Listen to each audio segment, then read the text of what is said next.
Now on display at the National Museum of the American Indian in Washington, the glistening glasswork of artist Preston Singletary. We take in the show with Lilia Luciano. An immersive play of light and shadows tells a tale of the beginning of time. You know, I'd come to now to think about the shadows as kind of a spirit within the piece. Yeah. It's something that, you know, when the lighting is just right and all of the luminous qualities of the glass and how it really had this mystical feel to it. The exhibition illustrates a Native American folktale entirely in glass. Walking in here, I'm just shocked at the size of this canoe and the river. I mean, everything is glass. Yes.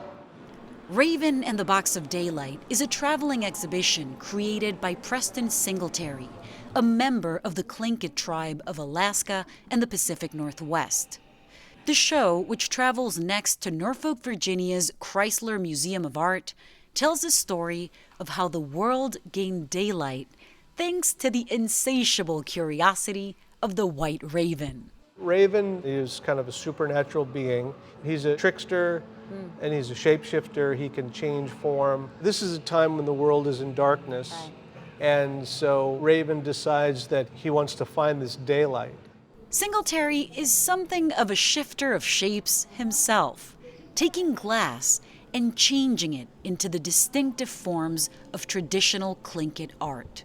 I always say that Native culture has a defining historical connection to glass because it came through trade beads.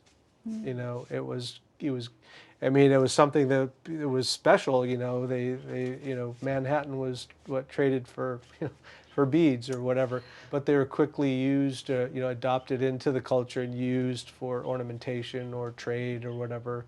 In the hands of Singletary, the two worlds come together as glass takes on new contours, and he carves through sandblasting to reveal layers of color and meaning.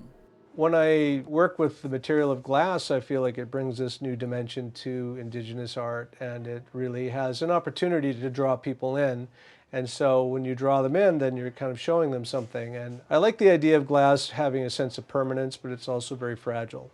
Singletary got his start working at a glass factory making Christmas ornaments out of ash from Washington State's Mount St. Helens 1980 eruption.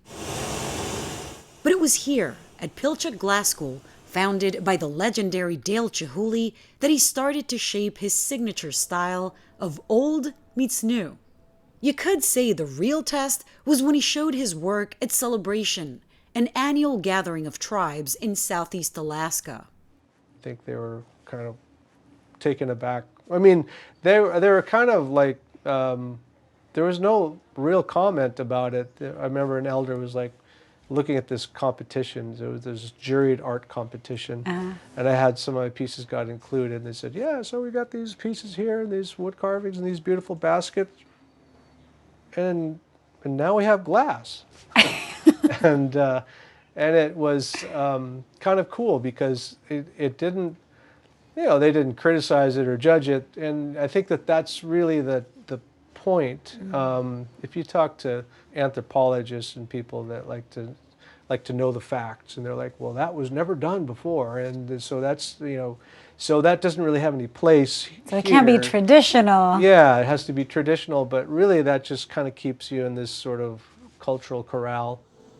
And that cultural corral is one myth Singletary would like to shatter forever.